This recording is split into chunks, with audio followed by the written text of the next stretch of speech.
The Leader of the Opposition's called for an investigation into your tax affairs for your own interests. Can you clarify for the record that you and your family have not derived any benefit in the past and will not in the future from the offshore Blairmore Holdings Fund mentioned in the Panama Papers? Sure. Look, what we need, the investigation we need, first of all, is for HMRC, our tax authority, to use all the information that is coming out of Panama to make sure that everything's done to make sure that companies and individuals are paying their taxes properly. In many ways, what's coming out of Panama is actually what we're introducing in our own country, which is a register of beneficial ownership, so everyone can see who owns what company.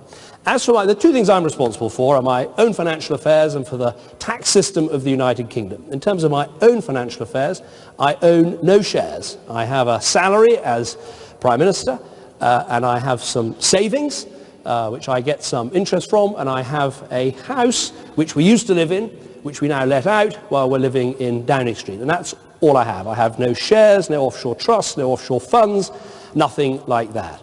And so that, I think, is a very clear description. The second thing I'm responsible for is, of course, our tax system and for international tax policy.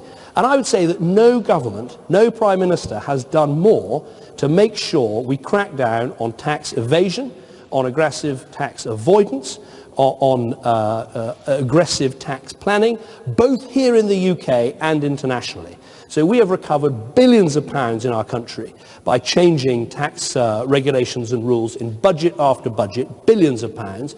But we've also led the world in making sure we have, which we'll have in June, an open register of beneficial ownership so everyone can see who owns what in Britain.